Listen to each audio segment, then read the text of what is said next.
పంచాయతీ ఎన్నికల రిజర్వేషన్లపై ఇప్పటికిప్పుడు విచారించేందుకు high court division bench నిరాకరించింది. పంచాయతీ ఎన్నికల్లో రిజర్వేషన్లు సక్రమంగా జరగలేదని హైకోర్టులో పిటిషన్లు దాఖలయ్యాయి. వీటిపై విచారణ జరిపిన సింగిల్ బెంచ్ డివిజన్ బెంచ్ నిర్ణయం తీసుకోవాలని తెలిపింది. దీంతో ఈ రోజు డివిజన్ బెంచ్ దగ్గర విచారణ జరిగింది. అయితే ఇప్పటికిప్పుడు విచారించేందుకు వీలు కాదని హైకోర్టు డివిజన్ బెంచ్ అభిప్రాయపడింది. మధ్యాహ్నం పిటిషన్లన్నీ పరిశీలించిన తర్వాత తేదీ ప్రకటిస్తామని హైకోర్టు డివిజన్ బెంచ్ తెలిపింది. పంచాయతీ ఎన్నికల రిజర్వేషన్లపై ఇప్పటికిప్పుడు విచారించేందుకు గాను హైకోర్టు డివిజన్ బెంచ్ నిరాకరించినట్టుగా తెలుస్తోంది. పంచాయతీ ఎన్నికల్లో రిజర్వేషన్లు సక్రమంగా జరగడం లేదని హైకోర్టులో పిటిషన్లు దాఖలయ్యాయి. వీటిపై విచారణ జరిపిన సింగిల్ బెంచ్ డివిజన్ బెంచ్ నిర్ణయం తీసుకోవాలని తెలిపింది. దీంతో ఈ రోజు డివిజన్ బెంచ్ దగ్గర విచారణ జరిగింది. అయితే ఇప్పటికిప్పుడు విచారించేందుకు వీలు కాదని హైకోర్టు డివిజన్ బెంచ్ అభిప్రాయపడింది. ఇదే అంశానికి సంబంధించి పూర్తి అప్డేట్ మా ప్రతినిధి శర్మ అందిస్తారు. శర్మ, మధ్యాహ్నం పిటిషన్లన్నీ పరిశీలించిన తర్వాతే ఒక తేదీ ప్రకటిస్తామని హైకోర్టు డివిజన్ బెంచ్ తెలిపినట్టుగా తెలుస్తోంది. పూర్తి ఇన్ఫర్మేషన్ ఏంటి?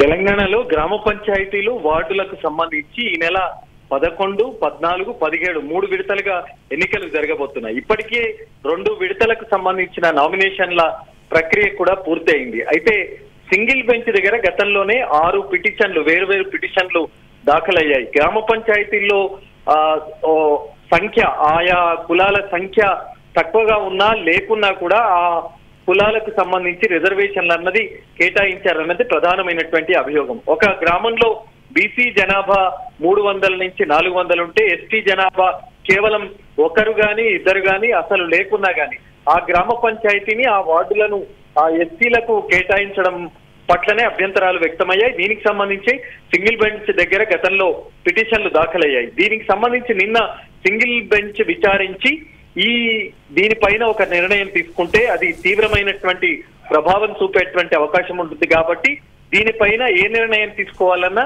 అది డివిజన్ బెంచ్ వరకే ఉంటుంది. డివిజన్ బెంచే నిర్ణయం తీసుకోవాల్సి ఉంటుంది. కాబట్టి ఈ రోజున రిజిస్ట్రీని డివిజన్ బెంచ్ ముందు ఉంచాలని ఆ పిటిషన్లకు సంబంధించిన వివరాలన్నీ డివిజన్ బెంచ్ ముందు ఉంచాలని ఆదేశించిన నేపథ్యంలో కొద్దిసేపటి క్రితమే దాన్ని పరిశీలించినటువంటి ధర్మాసనం దీనిపైన మరి ఇప్పటికిప్పుడు విచారించేటువంటి అవకాశం లేదు.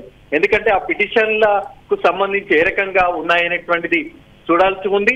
ఇప్పటికే నోటిఫికేషన్ అన్నది జారీ అయ్యింది. కాబట్టి ఈ దశలో గ్రామ పంచాయతీ ఎన్నికల విషయంలో తాము జోక్యం చేసుకోవచ్చా లేదా అనేటువంటిది అన్ని విషయాలు చూడాల్సి ఉంది అనేటువంటి విషయాన్ని చెప్పారు. అటు ఎన్నికల సంఘం ఇటు పిటిషనర్ల తరపు లాయర్లు కూడా ఇప్పటికే 2 దఫాల నామినేషన్ల ప్రక్రియలన్న పూర్తి అయింది. కాబట్టి దీనిపైన తక్షణమే ఒక విచారణ జరిపి నిర్ణయం తీసుకోవాలని చెప్పినప్పుడు దాన్ని మాత్రం ధర్మాసనం నిరాకరించింది. ఇప్పటికిప్పుడు దీనిపైన విచారించడానికి అవకాశం ఉండదు. కోర్టు ప్రొసీజర్ ఉంటుంది. మధ్యాహ్నం సమయంలో దీన్ని పరిశీలించిన తర్వాత ఒక తేదీని ప్రకటిస్తాం. ఆ రోజు విచారణ జరిపి దానిపైన ఏ నిర్ణయం తీసుకోవాలనేది చూస్తామనేటువంటిది ధర్మాసనం చెప్పింది. కాబట్టి మరి రిజర్వేషన్ల వ్యవహారంలో మధ్యాహ్నం తర్వాత గానీ దీనిపైన ఒక నిర్ణయం వెలువడేటువంటి అవకాశం.